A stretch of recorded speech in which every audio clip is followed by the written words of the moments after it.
সুপ্রিয় দর্শক, আমি আফজাল হোসেন, স্বাগত জানাচ্ছি সম্পাদকীয়তে। বঙ্গভবন থেকে শেখ মুজিবুর রহমানের ছবি সরানো নিয়ে নিজের বক্তব্য থেকে সরে আসলেন রুহুল কবির রিজভী। এরপরও ছবি সরানো নিয়ে রিজভী আহমেদের সকালের দেয়া বক্তব্য নিয়ে থামেনি বিতর্ক। এক ফেসবুক পোস্টে বৈষম্য বিরোধী ছাত্র আন্দোলনের আহ্বায়ক হাসনাত আবদুল্লাহ বলেছেন, রাজনীতিবিদরা হাত মেলাচ্ছেন আর বিপ্লবীদের দিকে ফাঁসির দড়ি এগিয়ে আসছে। সমসাময়িক রাজনীতির নানা বিষয় নিয়ে আমাদের আজকের সম্পাদকীয় রাজনীতিতে বিশ্বাস অবিশ্বাস। আর এ নিয়ে আলোচনার জন্য স্টুডিওতে উপস্থিত আছেন ব্যারিস্টার রুমিন ফারহানা, সাবেক সংসদ সদস্য বিএনপি, এবং নুরুল হক নূর, সভাপতি গণ অধিকার পরিষদ। দর্শক, আপনারা এই আলোচনায় অংশ নিতে পারেন, এজন্য আপনাদেরকে ফোন করতে হবে টেলিভিশনে দেখানো নম্বরে। এছাড়া ফেসবুকের মাধ্যমেও আপনাদের মন্তব্য পাঠাতে পারেন। আলোচনা শুরুর আগে জেনে নেব এখনকার প্রধান শিরোনামগুলো। শেখ হাসিনাকে গ্রেফতারে ইন্টারপোলের রেড নোটিশ জারির ব্যবস্থা নিতে আইজিপিকে চিঠি। সাবেক সেনা কর্মকর্তা জিয়াউল হাসানকে জিজ্ঞাসাবাদের অনুমতি ট্রাইব্যুনালের।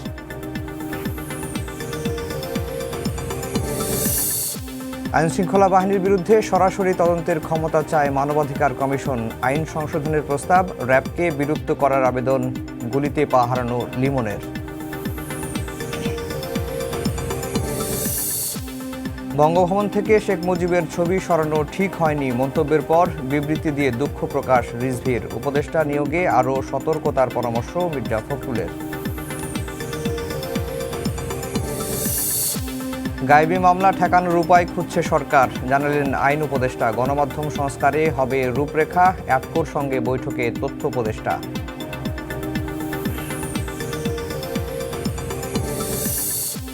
এবং আজারবাইজানে জলবায়ু সম্মেলনে বিশ্ব নেতাদের সঙ্গে ডক্টর ইউনূসের সাক্ষাৎ। সমৃদ্ধ বাংলাদেশ করতে সহযোগিতার অঙ্গীকার তুরস্কের প্রেসিডেন্ট এরদোয়ানের।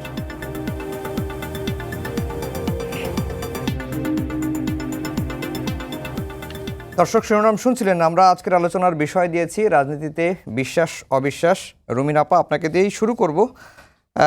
বঙ্গভবন থেকে শেখ মুজিবুর রহমানের ছবি সরানো নিয়ে সকালে একটি বক্তব্য দিয়েছিলেন রুহুল কবির রিজভী আহমেদ, এবং সেই বক্তব্যের পরে তিনি সংশোধনী দিয়ে একটি বিবৃতি দিয়েছেন এবং তিনি বলেছেন, যিনি অজ্ঞাত সারে এই বক্তব্যটি দিয়েছেন, তিনি মনে করেছিলেন যে বঙ্গভবনের যে অনার্স বোর্ড থাকে সেখান থেকেই সরানো হয়েছে, তার ব্যাখ্যাটা দিয়েছেন। কিন্তু তারপরেও কিন্তু এই বিতর্ক এখনও থামে নাই। বৈষম্য বিরোধী ছাত্র আন্দোলনের যে আহ্বায়ক হাসনাত, তার কমেন্টও আমরা পড়লাম। এখন এই শেখ মুজিবুর রহমানের ছবিকে ফ্যাসিজমের প্রতীক বলা হচ্ছে। এখানে আসলে আপনার অবস্থানটা কি? ছবি থাকলে কি হবে, না থাকলেই বা কি এমন হয়ে যাবে? আপনাকে অসংখ্য ধন্যবাদ। দেখুন, আমাদের সংবিধান অনুযায়ী 4 ক খুব সম্ভবত প্রধানমন্ত্রী এবং শেখ মুজিবুর রহমানের ছবি প্রত্যেকটা অফিস আদালতে রাখবার কথা বলা হয়েছে, এবং আমাদের কয়েকদিন আগে কয়েকটি দিবস বাতিল হয়েছে।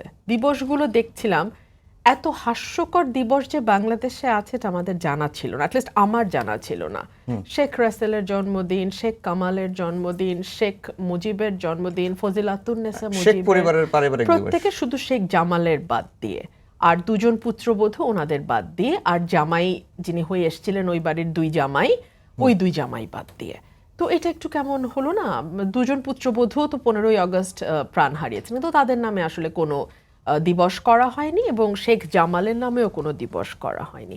যাই হোক, মানে মজা না করি, বিষয়টা হচ্ছে দেশটাকে না একটা ছেলে খেলায় পরিণত করা হয়েছিল, এবং এই পরিণতটা এরকম যে একেবারে চোখে আঙুল দিয়ে দেখিয়ে দেওয়া যে বাংলাদেশে রাজতন্ত্র কায়েম হয়েছে, এবং শেখ পরিবার হচ্ছে সেই রাজ পরিবার, সেই রাজ পরিবারের সদস্য এবং তাদের যারা অনুগত লোকজন আছেন তারাই বাংলাদেশের মালিক। এটা মোটামুটি 15 বছর এস্টাবলিশ করা হয়েছে।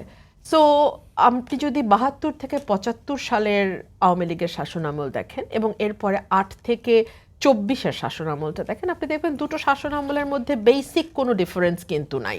ওই সময়ে সকল দল নিষিদ্ধ করে একদলীয় শাসন কায়েম করা হয়েছিল, আর এই 8 থেকে 24-এ সকল দলকে কাগজে কলমে নিষিদ্ধ করা হয়নি, কিন্তু সকল দলের রাজনীতিকে নির্মূলের জন্য যা যা করা দরকার শেখ হাসিনা পুলিশ প্রশাসন ব্যবহার করে, মাঠে ক্যাডার বাহিনী ব্যবহার করে, আদালতে বিচারক ব্যবহার করে, গণমাধ্যম কর্মীদের ব্যবহার করে, আর যেভাবে যেভাবে প্রয়োজন সেভাবে কিন্তু একদলীয় শাসন কায়েমের দিকেই বাংলাদেশ গেছে।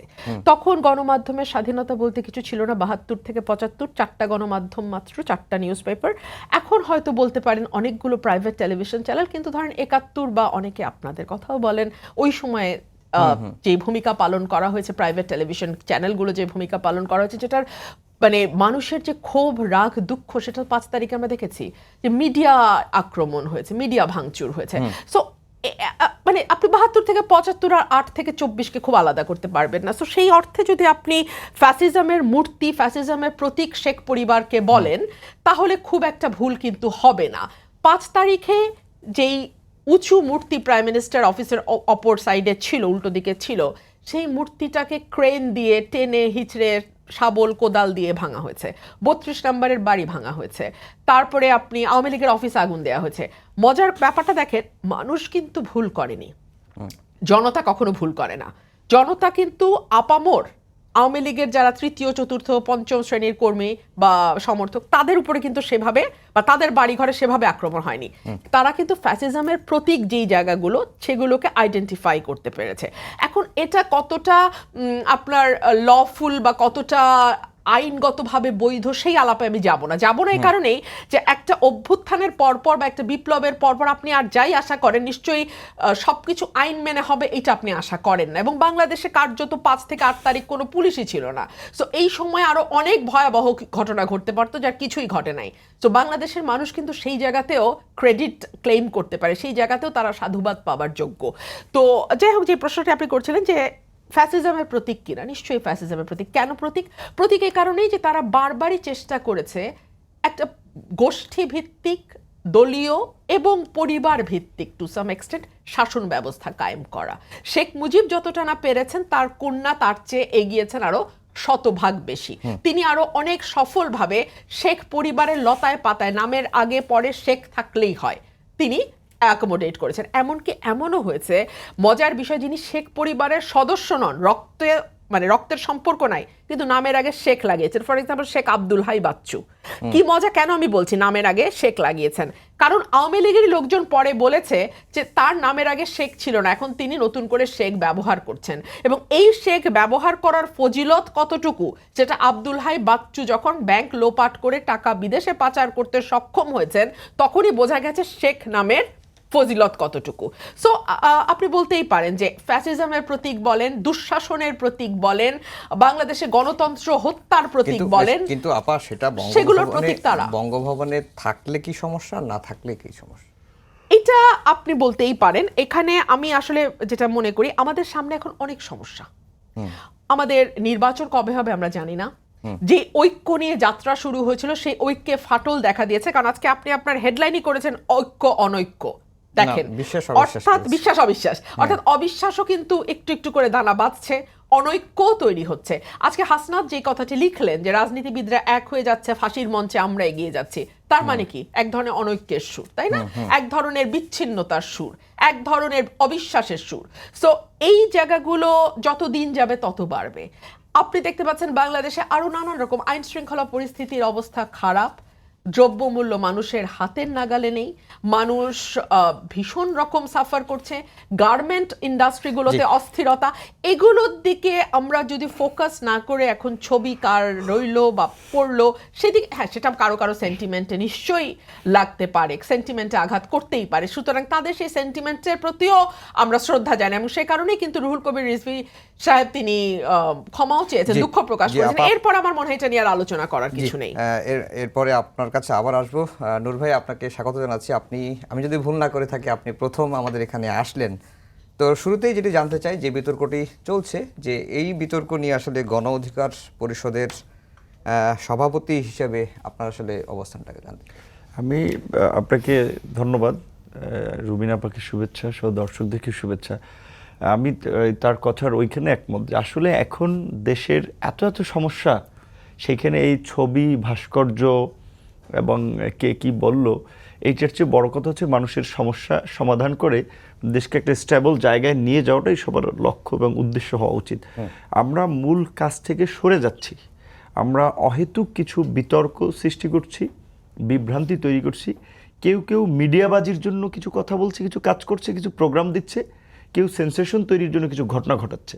যেমন ধরেন এর আগে রাষ্ট্রপতির পদত্যাগের ইস্যুতে একটা ব্যাপক হইচই হলো না, রাতে কিছু ধরেন প্রথম দিকে 30 থেকে 35 জন ছেলেরাই বিশেষ করে তারা যে হইচই করলো, একবার সমস্ত মিডিয়া লাইভ দেখাচ্ছে যে রাষ্ট্রপতি আজকেই বঙ্গভবন থেকে বিদায় নিচ্ছে।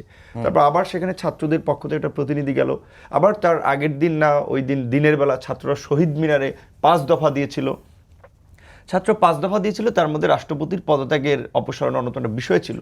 সেই ছাত্ররা আবার সন্ধ্যায় কিন্তু বঙ্গভবন ওখানে গিয়ে বলেছে যে সেনাবাহিনীর মুখোমুখি ছাত্রদের দাঁড় করিয়ে দেওয়া হচ্ছে, এইখানে বিশৃঙ্খলা করা যাবে না। তাহলে রাষ্ট্রপতির পদত্যাগ কেন ছাত্ররা চাইলো, এবং এখন পর্যন্ত অবস্থানকে আমরা জানি না। সংবিধান বাতিল হবে না, সংস্কার, ব্যাপক বিতর্ক, টকশো, রাউন্ড টেবিল, অনেক ধরনের আলোচনা হচ্ছে, কিন্তু শেষ পর্যন্ত কি হচ্ছে এখন পর্যন্ত আমরা একমতে পৌঁছতে পারিনি। তো তাহলে এই আজকে আবার যেই বিষয়টি নিয়ে বিতর্ক বা আলোচনা হয়েছে যে শেখ মুজিবুর রহমান সাহেবের ছবি, ওই যে আপনি বলছেন ওই ছবি তাহলে প্রথম দিন শপথ নেওয়ার সময় আপনাদের চোখে পড়ে নেই? অনেক উপদেষ্টাদের মাথার উপরে যে ছবি আছে সেগুলো আপনাদের চোখে পড়ে নেই? এটা কিন্তু লেখালেখি হয়েছে, অনেকেই কথা বলেছে, তখন আপনারা কেন কেউ বঙ্গভবনে গিয়ে সরান নাই?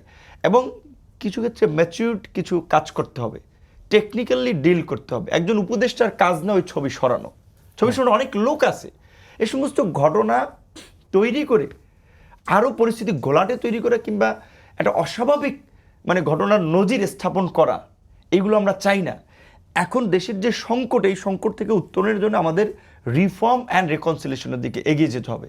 আমরা যদি ওই আগের মতোই বিভক্তি বিভাজনের দিকে থাকি, অমুকে দল ক্ষমতায় থাকতে আমার 5টা লোককে মারছে, তাদের এখন 60টা লোককে মারা হবে, অমুকের ব্যবসা প্রতিষ্ঠান দখল করছে, আমার এখন নতুন করে ব্যবসা প্রতিষ্ঠান দখল করতে হবে, টাকা পয়সা বানাতে হবে। এখন একদিকে যেমন বিপ্লবের কথা আমরা বলছি, আরেকদিকে তো আবার আমরা একটা নব্য দখলদারি, চাঁদাবাজি, এই চিত্রও তো দেখছি, মামলাবাজি। এই রুমিন ফারহানা আপা টকশোতে অনেক বলেছে, আমি বলেছি, রাজপথে আমরা বলেছি যে গায়েবী মামলা দেওয়া হচ্ছে, ঘটনার সাথে সংশ্লিষ্ট নয়, তারা জানে না। এটা হাসিনার আমলে বলেছে, আবার সেই গায়েবী মামলা তো এখনো চলছে। আজকে আইন উপদেষ্টা বলেছেন ঢাকায় শুধু 350 গায়েবী মামলা। হ্যাঁ, তাহলে এখন কথা হচ্ছে যে এই গায়েবী মামলা যারা দিয়েছে, আপনি কি তাদের বিরুদ্ধে ব্যবস্থা নেবেন? ব্যবস্থা নিতে যাবেন, দেখবেন যে তারপরে বিভিন্ন ধরনের রেকমেন্ডেশন আসবে। তো তাহলে এগুলো কারা করছে?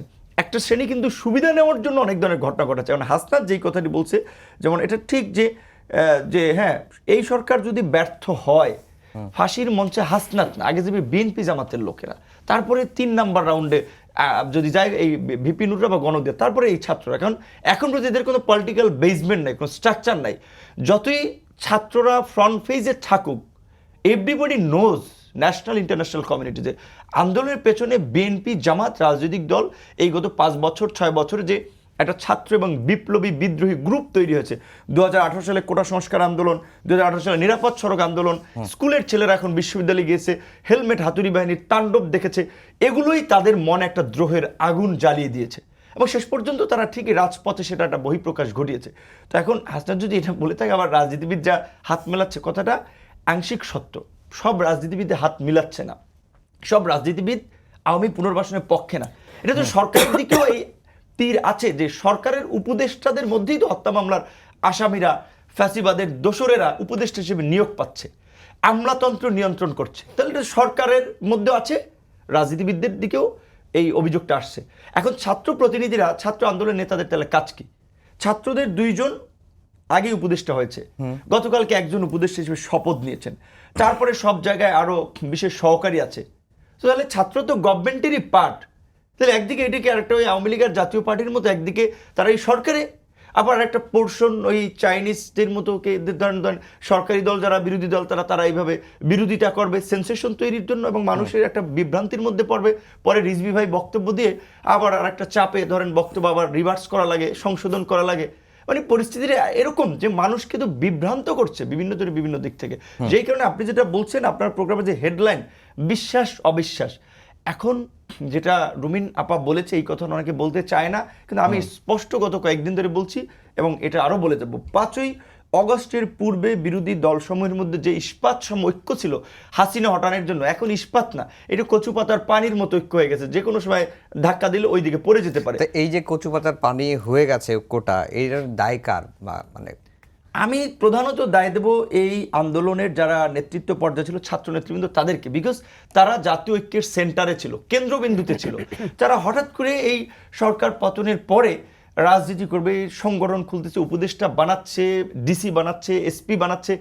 এই কাজগুলো করতে গিয়ে কিন্তু রাজনৈতিক দলগুলো দেখেছে যে ঘটনা কি, তাদের আন্দোলনে সাপোর্ট দিলাম আমরা ফাইন্যান্সিয়ালি, নেতাকর্মী সব জায়গাতে। ধরেন এই বৈষম্যবিরোধী ছাত্র আন্দোলন, এইখানে তো ছাত্র অধিকার যে আমাদের ছাত্র সংগঠন, এরা ছিল, ছাত্র শিবিরের লোকেরা ছিল, ছাত্র দলের লোকেরা ছিল, বিএনপির লোকেরা ছিল, জামাতের লোকেরা ছিল। এই আন্দোলনের এই যে আপনার 17 তারিখ আমরা রাজনৈতিক দলগুলোর সাথে আলাপ করে, যখন আবু সাইদের মৃত্যুর পরে, রংপুরের ঘটনার পরে আমরা আলাপ করলাম সব রাজনৈতিক দলগুলোর সাথে যে আমাদের একটা সর্বদলীয় কর্মসূচি দরকার। বিএনপি সহ আলোচনা করে আমরা সর্বদলীয় মিছিল ঘোষণা করলাম 17 জুলাই। 18 জুলাই সেই যে গায়েবানা জানাজা প্রথম ছিল 17 জুলাই, সেই গায়েবানা জানাজায় যখন বিভিন্ন লোককে অ্যারেস্ট করা হলো, সেখানেও হামলা করা হলো। আমরা 18 তারিখ আমরা সর্বদলীয় মিছিল দিলাম, যে মিছিল থেকে রিজভী ভাই গ্রেপ্তার হয়েছে। আমি 18 তারিখ দিবাগত 19 তারিখ রাতে আমি গ্রেপ্তার হয়েছি, খসরু ভাই গ্রেপ্তার হয়েছে, নজরুল ইসলাম খান গ্রেপ্তার হয়েছে, অনেক বিএনপি জামাতের সেক্রেটারি জেনারেল সহ অনেকে গ্রেপ্তার হয়েছে। কারণ এই 17 তারিখ থেকে কিন্তু আন্দোলন আর ছাত্রদের মধ্যে নাই, রাজনৈতিক দলগুলো ফুল দমে ইনগেজ হয়ে গেছে। এখন বলতে গেলে অনেকে জাতীয় বেইমান হবে, এখন অনেকে বিপ্লবী সেজেছেন। কিন্তু 17 তারিখে আমি নিজে কথা বলেছি, আমি ডিজিফাইড ভাইদেরকে অনুরোধ করবো তাদের কাছে আমাদের সমস্ত কল রেকর্ডগুলো আছে, কাদের সাথে 17, 18 তারিখ, 19 তারিখ রাত পর্যন্ত, গ্রেপ্তার হওয়ার আগ পর্যন্ত কথা বলেছিলাম, সেই রেকর্ডগুলো আপনারা ইউটিউবে ফাঁস করে দেন, আপনারা নিজেরা সংগঠিতভাবে না করে, যে দেখতে পারবেন কোন নেতা সেদিন কি বলেছিল। আমরা যখন বলছিলাম ভাই শেখ হাসিনা এইভাবে 400-450 মানুষ হত্যা করে যদি ক্ষমতায় থাকে, আপনারা আমার এই দেশে রাজনীতি করার অধিকার থাকবে না। ফুটবলের মতো আমাদেরকেও কিন্তু পেটাইবে আর গুলি করবে, কাজী এক দফার বিকল্প নাই। তারা পরিষ্কার বলেছিল না এক দফার মধ্যে আমরা নাই। কিসের এক দফা? ছাত্ররা কোটার দাবিতে নামছে, কোটা। এমনকি এই আন্দোলনে আজকে ভাইব্রেন্ট ফোকাস নেতৃবৃন্দ, তাদেরকে যখন আমি বারবার ইনসিস্ট করতেছিলাম যে ভাই দেখো তোমরাও মামলায় ফাঁসবা, আমরাও ফাঁসবো, এক দফার বাইরে আর ব্যাক করা যাবে না, আমতা আমতা করে বলতেছিল ভাই আমরা তো এক দফার জন্য আসি নাই, আমাদের দাবি ছিল কোটা, এটা কি ঠিক হবে? আমাদের এই মামলার দায়ভার কেন নেব? ছাত্ররা সে সময় বলেছিল ভায়োলেন্সের দায়ভার আমরা নেব না, সহিংসতার সাথে আমরা জড়িত না। এদের দায়রাতে তারা চেষ্টা করেছে না, ডিবি কার্যালয়ে তারা আন্দোলন এক প্রকার স্থগিত করার ঘোষণা দিয়েছিল না। বাইরে থেকে যে আন্দোলনটা চলেছে রাজনৈতিক দলের পৃষ্ঠপোষকতায়, নেতৃত্বে, নির্দেশনায় চলেছে, এবং সেখানে বিএনপির চেয়ারম্যান জনাব তারেক রহমান লন্ডন থেকে আমাদের সাথে অনেক ধরনের যোগাযোগ করেছে, রসদ, এটা বলা উচিত নয়, এইভাবে ফাইন্যান্সিয়ালি বিভিন্নভাবে বুদ্ধিভিত্তিক সহযোগিতা করেছে। তো কাজে এখন সেই ছাত্ররা কেন রাজনৈতিক দলের বাইরে তারা এই যে তাদের মনমতো একটা সরকার গঠন করতে প্রধান উপদেষ্টাকে বাধ্য করলো? তাদের উচিত ছিল একটা জাতীয় সরকার করা, এই জাতীয় সংকট, জাতীয় দুর্যোগ সবাইকে নিয়ে মোকাবেলা করা। তারা কেন ক্রিম খেতে শুধু ছাত্রদের নিয়ে সরকার গঠন করতে গেলে, এবং আজকের এই ক্রাইসিস। রুমিন আপা, যেটা আলোচনা ছিলাম যে ঐক্যের কথা, যে আগে ইস্পাত কঠিন ঐক্য ছিল, এখন ঐক্যে কিছুটা ফাটল ধরেছে, যদি নূর ভাই বললেন যে কচু পাতার পানির মতো হয়ে গেছে। আমার অনেক এই কথাগুলো আসছে যে ছাত্র জনতার রক্তের ওপর দাঁড়িয়ে আওয়ামী ফ্যাসিবাদকে পুনর্বাসন করার চেষ্টা করছে, কারা করছে, এবং ঐক্যের ফাটলটা মেরামত আসলে কিভাবে হবে? আমি ঐক্যের ফাটলে যাওয়ার আগে একটা কথাই বলি, আমাদের এ সময়ের যে কোনো ভুল, যে কোনো অনৈক্য, যে কোনো হোঁচট খাওয়ার পুরো সুবিধাটা কিন্তু আওয়ামী লীগ সরকার, মানে আওয়ামী লীগ পাবে দল হিসেবে। এবং আওয়ামী লীগ যদি কখনো পুনর্বাসিত হয় বাংলাদেশে, তার দায়ভার কিন্তু অন্য রাজনৈতিক দল এবং যারা এখন সরকারে আছে এবং যারা সমন্বয়ক ছাত্র, কেউই এড়াতে পারে না। হ্যাঁ, ছাত্র জনতার একটা অভ্যুত্থানের ফসল হচ্ছে 5ই অগস্টের পরে আমরা যে সরকারটি পেলাম সেটি। তবে এটাকে আপনি অস্বীকার করতে পারেন? গত 15 বছর প্লাস 111-এর 2 বছর বিএনপি, জামাত সহ অন্যান্য যেই পলিটিক্যাল পার্টি আছে, বিরোধী দলে যারা ছিল, তাদের উপরে কি অবর্ণনীয় অত্যাচার হয়েছে? আমরা কি ভুলে যাব যে দেশনেত্রী বেগম খালেদা জিয়া, তার পুত্র বিএনপির অ্যাক্টিং চেয়ারম্যান জনাব তারেক রহমান থেকে শুরু করে বিএনপি ওয়ার্ড লেভেলের একটা কর্মী, কেউ শান্তিতে একদিনও থাকতে পারে নাই। দেশনেত্রীকে এই বয়সে মিথ্যা মামলায় কারাগারে থাকতে হয়েছে। তিনি সুস্থ মানুষ ছিলেন, আজকে কেন তার শারীরিক অবস্থার এই অবনতি? সরকার, আওয়ামী সরকার কি সেই দায় এড়াতে পারে না। ভিপি নূরের ব্যাপারে আমি সংসদে দাঁড়িয়ে বলেছিলাম, 2 দিন পর পর তাকে তুলে নিয়ে গিয়ে নৃশংসভাবে টর্চার করা হয়। এটা কি ধরনের সরকার? তো আপনি কার অবদানকে অস্বীকার করবেন? আপনি কার অবদানকে খাটো করে দেখবেন? এবং কেন আপনি মনে করবেন যেটা মাত্র 1 মাসের একটা অভ্যুত্থান? না ভাই, 1 মাসে অভ্যুত্থান তৈরি হয় না, হতে পারে না। 15 বছর নেতাকর্মী প্রত্যেকে মাঠে লড়াই করেছে, টেলিভিশনে যুদ্ধ করেছে। আমরা জানি আমাদেরকে কিভাবে এক একটা শোতে হেনস্থার চেষ্টা হয়েছে। একটা আওয়ামী লীগের নেতা, সেই সঙ্গে একটা আওয়ামীপন্থী বুদ্ধিজীবীদের এনে আপনারা প্রত্যেকটাই মোটামুটি সকল চ্যানেলই এক ধরনের মজা পেত বিএনপিকে নিয়ে প্রশ্ন করতে, যে আপনারা এখন কি করবেন, আবার তো একটা নির্বাচন হয়েই গেল। মনে হয় যেন আপনাদের কারো উৎসাহ আনন্দও কিন্তু, মানে মিডিয়া বলছে, আপনাদের বলতে ডোন্ট টেক ইট পার্সোনালি, মানে মিডিয়ার উৎসাহ আনন্দ কোনো অংশে কম ছিল না। তো এইগুলো পার হয়ে তো আসলে অভ্যুত্থান, তো এটাকে আসলে 1 মাস বা 1 মাস 5 দিনের অভ্যুত্থান বা একটা বিশেষ গোষ্ঠীর অভ্যুত্থান বললে খুবই ভুল হবে। পাবলিক ইউনিভার্সিটির যেমন অবদান আছে, প্রাইভেট ইউনিভার্সিটির অবদান আছে। এখন আপনি আমাকে বলেন, পাবলিক ইউনিভার্সিটির প্রথমেই ঢাকা বিশ্ববিদ্যালয়, এবং যারা এসছেন সকলেই ঢাকা বিশ্ববিদ্যালয়ের ছাত্র। ঢাকা বিশ্ববিদ্যালয়ের কয়জন মারা গেছে? জাহাঙ্গীরনগরে কয়জন? রাজশাহী বিশ্ববিদ্যালয়ে কয়জন? চট্টগ্রাম বিশ্ববিদ্যালয়ে কয়জন? সিলেট বিশ্ববিদ্যালয়ে কয়জন? খুলনা বিশ্ববিদ্যালয়ে কয়জন? প্রাইভেট বিশ্ববিদ্যালয়ে কতজন? সেগুলো কোনোটা না দেখে আমরা ঢাকা বিশ্ববিদ্যালয়ে করলাম। বৈষম্য তো শুরু হলো, অনৈক্য তো শুরু হলো, রাজনৈতিক দলগুলোর ব্যাপারে আমরা তুচ্ছ তাচ্ছিল্য করে কথা বলা শুরু করলাম। বিএনপির মহাসচিব মির্জা ফখরুল ইসলাম আলমগীর, আওয়ামী লীগও তার ব্যাপারে কথা বলতে 10 বার চিন্তা করে বলতো, কারণ তিনি এতটাই স্বচ্ছ ইমেজের, এতটাই প্রাজ্ঞ, এতটাই বিজ্ঞ, এতটাই সিজন পলিটিশিয়ান। তাকে নিয়েও আমরা দেখলাম ছাত্রদের এক ধরনের ট্রলিং তার কোনো কোনো বক্তব্য নিয়ে। দেখলাম মির্জা আব্বাস, যার অবদান বিএনপিতে অনস্বীকার্য, তাকে নিয়েও কথা হচ্ছে। বাবু গয়েশ্বর চন্দ্র রায়, ওনারা প্রত্যেকেই তো লেজেন্ডারি পলিটিশিয়ান, ওনাদেরকে নিয়ে বাচ্চা বাচ্চা ছেলেরা কমেন্ট করছে। বিএনপির অ্যাক্টিং চেয়ারম্যান জনাব তারেক রহমানকে নিয়েও কথা হচ্ছে। সো এগুলো না আসলে অনৈক্য বা বিভক্তিকে উস্কে দেয়, এবং অনেকে হয়তো ভাবতে পারেন যে এই অনৈক্য থেকে আমি হয়তো কিছুটা লাভবান হব। আমি বলি, কেউ লাভবান হবে না, জাতি ক্ষতিগ্রস্ত হবে। আর যদি কেউ কিছু লাভবান হয়, সেটা আওয়ামী লীগ হবে। দেখুন, এই মুহূর্তে আপনি আমাকে বলেন, মোস্তফা সারওয়ার ফারুকীকে সংস্কৃতি বিষয়ক উপদেষ্টা করার দরকার কি ছিল? আমি যদি প্রশ্ন করি, এটা কি আমাদের সাংস্কৃতিক অঙ্গন সংস্কার করার সময়? আপনি বলেন না ভাই, মানুষের মাথায় কি এখন সংস্কৃতি নিয়ে কোনো ভাবনা আছে? মানে এই মুহূর্তে কি এটা কোনো রকম কোনো সংকটে আছে? এটা তো 5 বছরের নির্বাচিত সরকার নয়, এটা একটি অন্তর্বর্তীকালীন সরকার, যারা একটি নির্বাচিত সরকারের হাতে ক্ষমতা হস্তান্তর করবে। এখানে আপনার সংস্কৃতি মন্ত্রণালয় ছিল ডক্টর আসিফ নজরুলের আন্ডারে, ভালোই ছিল। কেন এটাকে ফারুকীর আন্ডারে আনলেন? এবং আপনি একটা দরজা উন্মুক্ত করলেন, যেটাতে নানান রকম বিতর্ক তৈরি হলো এবং চলতে থাকলো। এভাবেই তো অনৈক্য তৈরি হয়। যেটা নূর ভাই বলছিলেন যে জাতীয় সরকার কেন করা হলো না শুরুতে, তাহলে তো আজকে যে বিভক্তি হচ্ছে সেটা হয়তো কিছুটা এড়ানো যেত, কিছুটা ঠেকানো যেত। আর আমাদের বক্তব্য খুব স্পষ্ট দলীয়ভাবে, সেটি হচ্ছে একটা নির্বাচনের জন্য, অবাধ, সুষ্ঠু, নিরপেক্ষ, অংশগ্রহণমূলক নির্বাচনের জন্য যেই সংস্কারগুলো প্রয়োজন, সেটা নির্বাচন কমিশন হতে পারে, সেটা আপনার কি বলে বিচারালয় হতে পারে, প্রশাসন হতে পারে। এই জায়গাগুলোতে নেসেসারি যেই সংস্কার দরকার সেগুলো করে মোটা দাগে একটা যৌক্তিক সময়ের মধ্যে নির্বাচন দিন, মানুষকে তার প্রতিনিধি বেছে নিতে দিন। আপনার কাছে আবার আসবো নূর ভাই, যেটি আমি আপাকেও প্রশ্ন করেছিলাম, যে ছাত্র জনতার রক্তের উপর দাঁড়িয়ে আওয়ামী ফ্যাসিবাদকে আবার পুনর্বাসন করা হচ্ছে, এরকম অভিযোগ আছে। এই পুনর্বাসনটা আসলে কারা করছে? আর যত ঐক্য অনৈক্য হোক, এটার যে ফাটল হয়েছে, এটা ফাটল সারানো যায় কিভাবে, যেহেতু সকল সুবিধাই আওয়ামী লীগ পাবে এমনটি কিন্তু বলা হচ্ছে।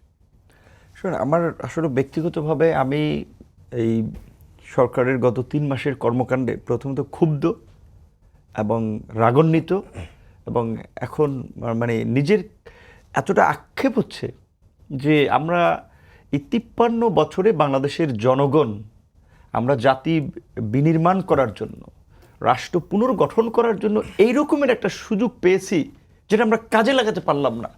ব্যর্থ হচ্ছে আবার সেই যেই দিকে রাষ্ট্র ছিল একই দিকে রাষ্ট্র যাচ্ছে। প্রথম হচ্ছে যে আমরা যেটা বলেছি যে আপনার এই আন্দোলনের ফ্রন্ট ফেসটা বা আন্দোলনটা কবে থেকে শুরু হয়েছে? জুনের 5 তারিখে কোর্টের রায়ে আন্দোলনটা একটু শুরু হয়েছে।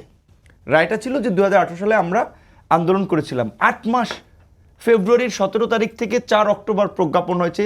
এর মধ্যে আন্দোলন করেছি, দফায় দফা আন্দোলন করতে গিয়ে মেয়েরা শারীরিকভাবে লাঞ্ছিত হয়েছে। আমরা জেলে গিয়েছি। রাজশাহী বিশ্ববিদ্যালয়ের ছাত্র তরিকুলের হাতুড়ি দিয়ে পিটিয়ে কোমর ভাঙার দৃশ্য সারা বিশ্ববাসী দেখেছে। মরিয়ম মান্নার নামে একটা মেয়েকে সিএনজির মধ্যে মলেস্টিং করা সবাই জানে। তো এরকম অসংখ্য স্যাক্রিফাইস এবং ত্যাগ রয়েছে। তারপরে আমরা 8 মাসের মাথায় প্রজ্ঞাপন পেয়ে কিন্তু আমরা আন্দোলন শেষ করেছি। সেই আন্দোলনের ফল ছিল সেখান থেকে কোটা আবার কামব্যাক করানোর চেষ্টা করা হয়েছিল।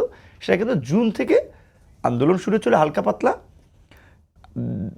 প্রতিবাদ প্রতিক্রিয়া চলেছে। 15ই জুলাই শেখ হাসিনার চীন সফরের পরের যে সংবাদ সম্মেলন, সেখানে একটা মন্তব্যকে ঘিরে তারপরে ব্যাপক ধরনের একটা প্রতিক্রিয়া শুরু হয়। আন্দোলনের শুরুর দিকে নাহিদ মুখপাত্র ছিল। নাহিদ এবং আসিফ আমার সাথে 2018 সালে আন্দোলনে ছিল, ডাকসু নির্বাচন করেছে, আমার সাথে ছাত্র অধিকার পরিষদে কাজ করেছে। আসিফ বিশ্ববিদ্যালয়ের সভাপতি ছিল, নাহিদ ডাকসুতে আমার সাথে সংস্কৃতি সম্পাদক পদে একই পদে নির্বাচন করেছে। ওরা বেশ কয়েকটা ছেলে মেধাবী ছিল, ওই সমসাময়িক ওরা বেশ অ্যাক্টিভিজম করেছিল, ওদের একটা ডেডিকেশন স্যাক্রিফাইস আছে। বাট বাকি যে সমস্ত অনেক ছেলেপেলে এখন আপনি মিডিয়াতে লাফালাফি করতে দেখছেন, এরা তো ওই 15ই জুলাই থেকেই 5ই আগস্ট এই 15-20 দিনের আপনার মিডিয়া ফেসের কারণে তারা নিজেদেরকে খুব একেবারে জাতীয় নেতা, একটা বড় পর্যায়ের নেতৃত্ব ভাবছে, যে বিভিন্ন মানুষকে তুচ্ছ তাচ্ছিল্য। নূর ভাই আপনার কাছে ছিলাম, তার সঙ্গে একটা জিনিস যোগ করি। আপনি মাসখানেক আগে একটি কথা বলেছিলেন যে এনজিও মার্কা সরকার 6 মাসও। আমি দেখেন, উইথ ডিউ রেসপেক্ট, যে গ্রামীণ ব্যাংকের মতো এনজিও ওয়ার্ল্ড ওয়াইড একটা খুবই রেপুটেড অর্গানাইজেশন, আমরা খুবই রেসপেক্ট এবং ইউনুসের যে এক্সপিরিয়েন্স, কিন্তু আমি বলছিলাম যে রাষ্ট্র পরিচালনা তো একটা রাজনীতি। এইখানে তো একেবারে আপনি সুশীল সমাজের প্রতিনিধি কিংবা আপনার সে ফর এক্সাম্পল যে এনজিওর সাথে সংশ্লিষ্ট বেসরকারি সংস্থার সাথে সংশ্লিষ্ট তাদের নিয়ে আপনি রাষ্ট্র চালাতে পারবেন না। তাদের এই নন গভর্নমেন্ট অর্গানাইজেশনগুলো কিংবা আরও বেসরকারি বিভিন্ন প্রতিষ্ঠান, এরা বিদেশিদের ফান্ডিংয়ে সবসময় চলে আসছে এবং বিদেশিদের ফর্মুলা নিয়ে তাদেরকে কাজ করতেছে একটা প্রক্রিয়ার মধ্যে দিয়ে। তো এখন বাংলাদেশের যে ভালনারেবল পরিস্থিতি, দেখেন আমাদের রাজনৈতিক একটা বড় ধরনের সংকট আছে, বিভক্তি বিভাজন এবং রাজনীতির এত অসহিষ্ণু জায়গায় সে ঠেকেছে যে মানুষ কারো মৃত্যু, বিয়ে, সামাজিক অনুষ্ঠানে একজন মুখ দেখে না। এই রাজনৈতিক অসহিষ্ণুতা বলে সামাজিক যে একটা আপনার নৈতিক মূল্যবোধের যে চরম অবক্ষয় তৈরি হচ্ছে, মানুষের মধ্যে অসততা, হিপোক্রেসি, তারপরে আপনার অর্থনীতির যে ভঙ্গুর অবস্থা, এখন ব্যাংকগুলো টাকা দিতে পারছে না। আমি ইসলামী ব্যাংকের মতো একটা ভালো ব্যাংক, প্রাইভেট ব্যাংক একসময় ছিল, অনলাইনের ব্যাংক এখন থেকে বিকাশে 30,000 টাকা আমার অ্যাকাউন্ট থেকে ট্রানজ্যাকশন করতে পারতো, এখন যেটা 5,000 টাকা করে দিয়েছে। আমার টাকা আমি 5,000 টাকার বেশি পাঠাইতে পারতেছি না। এখন আমার যদি 2 জনের 10,000, 20,000 টাকা পাঠান লাগে, আমি কি করবো? আমি তো পাঠাইতে পারতেছি না আমার টাকা। এরকম আরও কয়েকটা ব্যাংকের যে আপনার প্রায় 13টা না 12টা ব্যাংকের যে অবস্থা, ভালো ব্যাংকগুলো এখন গভর্নমেন্ট ব্যাংক ছাড়া কোনো ভালো ব্যাংক এখনও টাকা পয়সা দিতে পারতেছে না। ব্যবসায়ীরা তাদের এই আপনার মানি ফ্লো ঠিক রাখতে পারছে না, আপনার বিভিন্ন ইন্ডাস্ট্রির মালিক বেতন দিতে পারছে না, শ্রমিক অসন্তোষ ধারাবাহিকভাবে চলছে। তো এই যে অর্থনৈতিক সংকট, রাজনৈতিক সংকট, সামাজিক সংকট, তার মধ্যে একটা সরকার পালাই গেছে, এখন আরও বিশৃঙ্খলা। এবং সরকার পালায় নাই, বাংলাদেশের ইতিহাসে এটা বোধহয় বাংলাদেশের বিশ্বের ইতিহাস যে সরকার পালানের সাথে সাথে তার সাথে বিভিন্ন প্রতিষ্ঠান, ঢাকা বিশ্ববিদ্যালয় বিসি, এই হাইকোর্টের, সুপ্রিম কোর্টের বিচারপতি, বাইতুল মোকাররমের ইমাম, সব লাইন ধরে পালাইছে। এই রকমের সংকটে এই সরকারের হওয়া উচিত ছিল একটা জাতীয় ঐক্যমত্যের সরকার, সকল মত পথকে ধারণ করে যারা এই ভঙ্গুর রাষ্ট্র ব্যবস্থাকে একটা সঠিক জায়গায় নিয়ে আসবে। কিন্তু আমি যেটা বলছি, এই কারণে আমার ক্ষোভ এবং রাগ যে এই সরকার এবং ইউনুস স্যারের দ্বারা আমরা এটা আশা করি নেই। তার মতো এরকম বিচক্ষণ দূরদর্শী একজন মানুষ, তিনি বলে ফেলেন ছাত্ররা আমার নিয়োগকর্তা, ছাত্ররাই ঠিক করবে কতদিন থাকবে, এটা হয় না। তো এখন এই যে রাজনৈতিক দলগুলোর সাথে যে আস্থা বিশ্বাসের যে দোলাচাল তৈরি হয়েছে, আগে রাজনৈতিক দলগুলো বলছে যে যৌক্তিক সময় ইলেকশনের জন্য, এখন বলছে দ্রুত নির্বাচন দেন, আপনারা রাষ্ট্র চালাতে পারছেন না। অর্থনৈতিক বিপর্যয়, সামাজিক বিপর্যয়, এই গার্মেন্টস সেক্টরের অস্থিরতা, সাম্প্রদায়িক অঘটন ঘটানোর জন্য নানান গোষ্ঠীর অপতৎপরতা, সামগ্রিকভাবে দেশ কিন্তু খুব ভালো জায়গায় যাচ্ছে। এই যে আস্থা বিশ্বাসের দোলাচলের কথা বললেন, এটা কি মানে সরকার কি রাজনৈতিক দলগুলোর সঙ্গে যোগাযোগ রাখছে না নাকি? না, সরকারের খুব ভালো অ্যাপ্রোচ পলিটিক্যাল পার্টিগুলোর প্রতি আছে বলে আমার মনে হয় না, যেহেতু আমরা একটা রেজিস্টার্ড পলিটিক্যাল পার্টি এবং এই আন্দোলনের একটা অন্যতম স্টেক হোল্ডার। আমরা দেখেছি যে 2-3টা মিটিং হয়েছে, এগুলো স্রেফ খোঁজ গল্প করা, হ্যাঁ, এগুলো কোনো খোঁজ গল্পও করে না, খালি আসছেন ওই আমরা ইউনিভার্সিটিতে বা রাজনৈতিক দলগুলোর সাথে দেখি নেতা এলাকায় যায়, কর্মীরা এসে হাত মিলিয়ে কোনো মতে চলে যায়, একটা হাতটা উঁচু করে সালাম টালাম দিয়ে, অনেকে পাশে ভিড়তেও পারে না। তো এই যে রাজনৈতিক যে সংলাপগুলো হয়েছে, মিটিংগুলো হয়েছে, ঠিক ওই রকম একদিন 18 দলের মিটিং, 18 দল কি বলবে বলেন? আপনি কয়েক ঘন্টার মধ্যে যদি 18 দলকে ডেকে আপনি মিটিং করেন, শুধুমাত্র একটা মিটিং ফ্রুটফুল বা আমি বলবো যে ইন্টারাকশনমূলক মিটিং হয়েছিল, কিন্তু ফার্স্ট মিটিংটা 13ই অগস্ট, প্রথম 15ই অগস্ট ছুটি থাকবে কি থাকবে না আপনাদের মতামত দেন। সেই সময় বোধহয় রাজনৈতিক দলগুলো কিছু কথা বলার ওইভাবে সময় পেয়েছিল, আর বাকি যে দুটো মিটিং হয়েছে এগুলো ওইভাবে মিটিং না। আর বিএনপি নিজেদের আগ্রহের জায়গা থেকে তারা আগ বাড়াইয়া সরকারের কাছ থেকে কিছু সময় নিয়েছিল কথা বলার জন্য, মিটিং করেছে। বিএনপিকে ওইভাবে ডাকে নাই। সরকারের সাথে রাজনৈতিক দলগুলোর বড় ধরনের একটা ডিস্টেন্স এবং দূরত্ব তৈরি হচ্ছে, এবং সরকার যেহেতু এই ছাত্রদেরকে খুবই প্রাধান্য দিচ্ছে, অগ্রাধিকার দিচ্ছে, ছাত্রদের কথা শুনছে, সেতে ছাত্রদের কিছু কর্মকাণ্ড রাজনৈতিক দলগুলো ধরে নিচ্ছে যে এটা সরকারের সিগন্যাল রয়েছে বা সমর্থন রয়েছে। যেমন রাষ্ট্রপতির ইস্যুতে তো বিএনপি বা সহ কিছু রাজনৈতিক দল, যেহেতু বিএনপি সহ আমরা 42 দল যুগপৎ আন্দোলন করেছিলাম এক দফার দাবিতে, কাজে আমাদের তো একটা মৌলিক আন্ডারস্ট্যান্ডিং রাষ্ট্র সংস্কারের দাবিতে 31 দফার কর্মসূচি ছিল আমাদের কিন্তু আছে। সুতরাং হঠাৎ করে তো আমরা সেই জায়গাতে সরে যাব না। তো এই রাষ্ট্রপতির অপসারণ নিয়ে তো ছাত্রদের সাথে রাজনৈতিক দলগুলোর তো ঐক্যমত হয় নাই, অথচ যেখানে আন্দোলনের সময় ঐক্যমতের জায়গা ছিল সরকারও সিদ্ধান্ত নিতে পারে নাই। শেষ পর্যন্ত কি দেখলাম, ছাত্ররা বিভিন্ন রাজনৈতিক দলের অফিসে যাচ্ছে। এইটা যদি প্রয়োজন হয় তাহলে সরকার ডাকবে রাজনৈতিক দলগুলোর সাথে, যে প্রেসিডেন্টের অপসারণ নিয়ে জনমত তৈরি হচ্ছে, আপনাদের মতামত দেন। সেটা না করে ছাত্ররা যাচ্ছে। এখন অনেকেই ভাবছে যে হয়তো ছাত্রদেরকে বোধহয় সরকার পাঠাচ্ছে। তো সরকার যদি ছাত্রদেরকে তাদের রাজনৈতিক দল বা সংগঠন হিসেবে প্রতিষ্ঠিত করার জন্য, প্রমোট করার জন্য বিভিন্ন ধরনের পদক্ষেপ নেয়, তাদের একটা কিংস পার্টি করায়, তাহলে রাজনৈতিক দলগুলোর সাথে আরো আস্থা বিশ্বাসের সম্পর্ক তৈরি হবে। জি, কর্মকাণ্ডে তাই দেখা যাচ্ছে। কিন্তু জি রুমিন আপা, যৌক্তিক সময় আসলে কত মাস বা কত বছর বা কত দিন?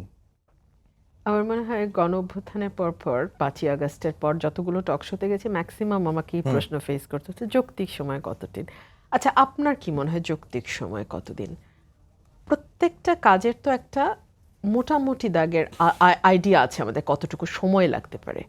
একটা সুষ্ঠু নির্বাচনের জন্য আপনার ভোটার তালিকা হালনাগাদ করতে হবে, আপনার নির্বাচন কমিশন গঠন করতে হবে, রাজনৈতিক দলগুলোর কাছ থেকে নাম নিয়ে একটা স্বচ্ছতার সঙ্গে একটা কমিশন তৈরি করতে হবে, এবং তারপরে ভোটের জন্য একটা নির্ধারিত সময় ঠিক করে দিয়ে ঘোষণা দিতে হবে। এই তো কাজ।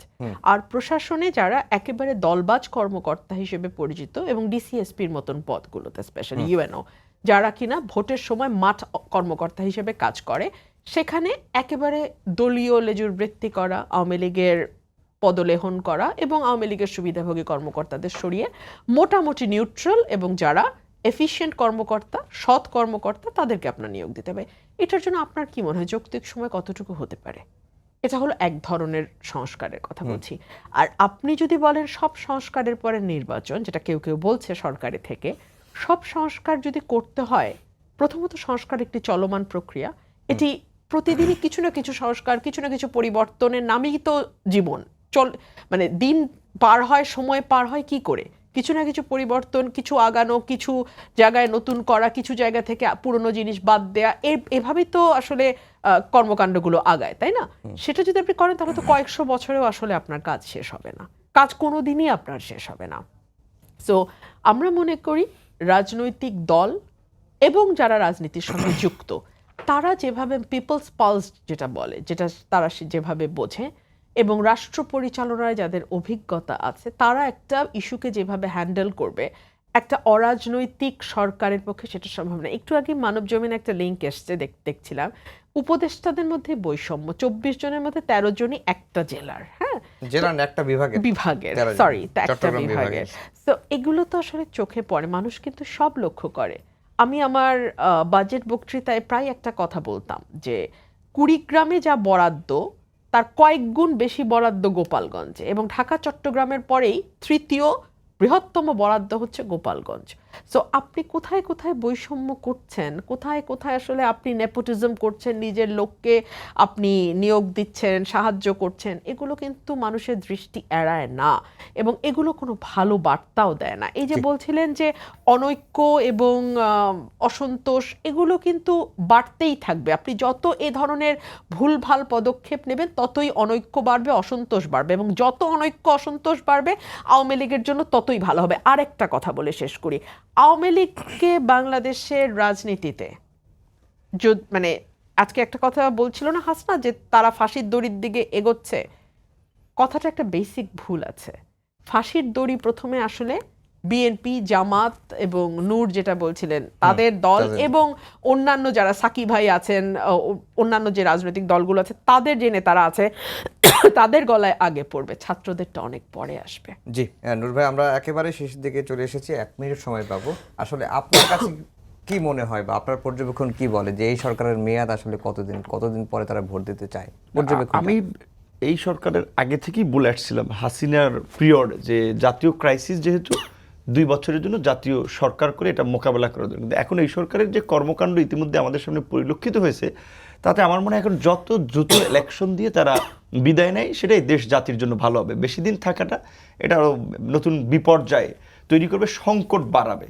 সেই যৌক্তিক সময় বিএনপিও টাইম বলে নেই, এখন অনেকে বলছে 6 মাসের মধ্যে ইলেকশন চায়, 3 মাসের মধ্যে। আর রাজনৈতিক দলগুলো যদি চায় যে 6 মাস ইলেকশন, 6 দিনও সরকার থাকতে পারবে না যতই বলুক। কাজে আমার অনুরোধ থাকবে এখনও রাজনৈতিক দলগুলোর সাথে সংলাপ এবং সমঝোতার মধ্যে দিয়ে সিদ্ধান্তগুলো নেওয়া এবং উপদেষ্টা পরিষদকে পুনর্গঠন করা, উপদেষ্টা পরিষদের বৈষম্য নিরসন করে একটা জাতীয় ঐক্যমতের সরকার কিংবা জাতীয় সরকার ফরম্যাটে প্রয়োজনে আরও অন্তর্ভুক্ত করা। 48টা তো বোধহয় মন্ত্রণালয়ের মতো আছে, 48 জন উপদেষ্টা নেক না, বিএনপি থেকে 2 জন, জামাত থেকে 2 জন, অন্যান্য দল থেকে 2-4 জন করে নেক।